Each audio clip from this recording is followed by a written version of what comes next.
Third graders, once again, Mr. Graham here with more of Diary of a Wimpy Kid, Roderick Rules. We're going to pick it up again where I left off at last time. We're in the month of October.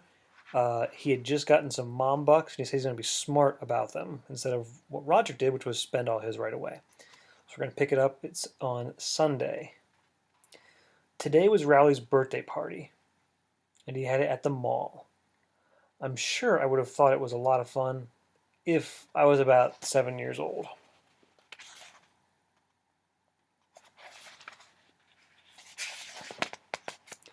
That was the average age of kids at Rowley's party. Rowley invited his whole karate team, and most of those kids are still in elementary school. I just wish I would have known what the party was going to be like, so I could have skipped it. We started off playing these party games like Pin the Tail on the Donkey and stuff like that. The last game we played was hide and seek. My plan was to just hide in the ball pit and stay there until the party was over, but some other kid was already in there. It turned out this kid wasn't from Rowley's party. He was from the last birthday party that happened an hour earlier. And I guess he's still in the ball pit. I guess he must have hid in there during hide and seek, and nobody ever found him. So Rowley's party had to be put on hold while the staff tried to track down this kid's parents. After that situation got cleared up, we had cake and watched Rowley open his gifts. He mostly got a bunch of kid toys, but he seemed pretty happy about it.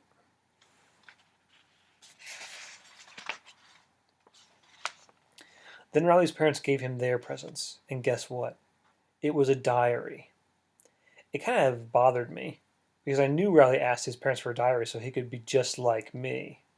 After Rowley opened his present, he said, "We can call ourselves the Diary Twins."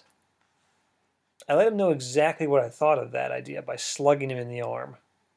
And I really don't care that it was his birthday either. One thing I will say though, I used to be mad at Mom for getting me a journal that looked too girly. But after seeing Rowley's diary, I'm not so mad anymore. It's a Sweet Secrets diary. Lately, Rowley has been totally riding me. He reads the same comic books I read, drinks the same kind of soda I drink, you name it.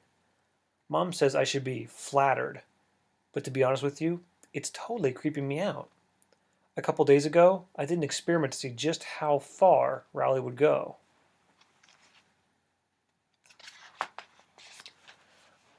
I rolled up one of my pant legs and tied a bandana around my ankle and went to school that way. Sure enough, the next day, Rowley came to school wearing the same exact thing. And that's how I ended up in the Vice Principal Roy's office for the second time that week. There's an old lady up there saying, "There's some thugs outside my house sporting gang colors." Monday. I thought I was totally in the clear for the whole invisible Craig thing, but boy was I wrong. Tonight, Mom got a call from Craig's dad.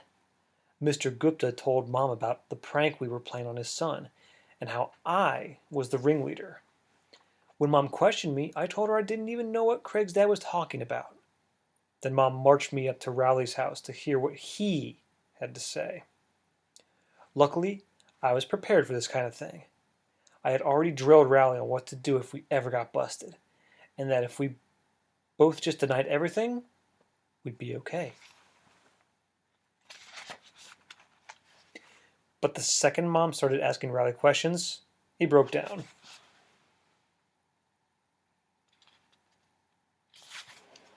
So after our visit to Rowley's house, Mom drove me over to Craig's to apologize. And let me tell you, that wasn't a whole lot of fun. Mr. Gupta didn't seem too impressed with my apology, but believe it or not, Craig was actually pretty cool about it. After I apologized, Craig invited me inside to play video games. I think he was so relieved to finally have one of his classmates talking to him again that he just decided to forgive me for the whole incident. So I guess I forgive him too. On to Tuesday. Even though Craig let me off the hook last night, Mom wasn't done with me yet. She wasn't really that mad about the joke or how I treated Craig.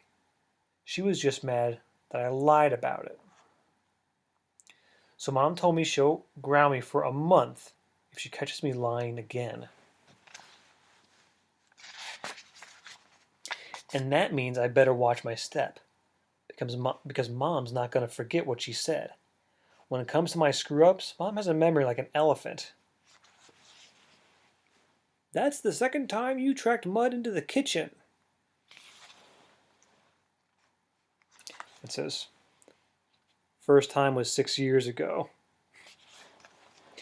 Last year, Mom caught me lying, and I paid the price for it.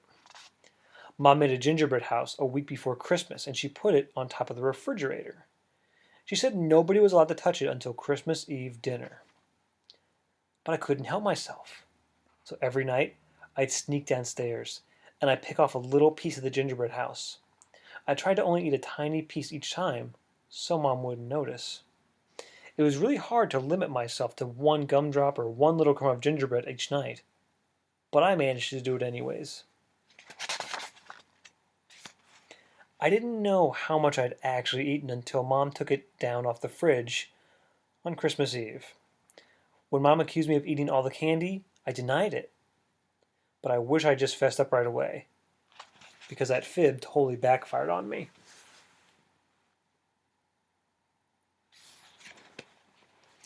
Mom had just gotten hired to write a parenting column for the local newspaper, and she was always looking for material. So that incident pretty much made me into a local celebrity. And here's the article she wrote, or a little part of it. When Your Child is Being Deceptive by Susan Heffley. The weeks leading up to Christmas can be a source of stress for a child and can harbor unforeseen temptations. My son Gregory found that, that's how it shows. Then Greg continues. You know, now that I think about it, Mom isn't exactly squeaky clean herself when it comes to being honest herself. I remember when I was a kid, and she found out I wasn't brushing my teeth every night. She faked a call to the dentist office, and that call is the reason why I still brush my teeth 4 times a day. Dr. Krantz, do you have dentures for little boys?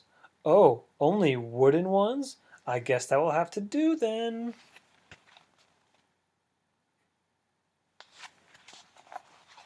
Friday. Well, it's been 3 days, and I've kept my promise to Mom. I've been 100% honest the whole time, and believe it or not, it's not that hard. In fact, it's kind of liberating. I've been in a couple of situations already where I was a lot more honest than I would have been a week ago.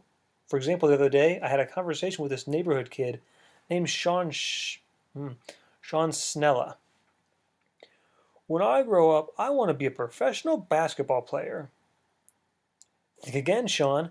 Neither of your parents is taller than 5'2", and you're the only 200-pound 6-year-old I know.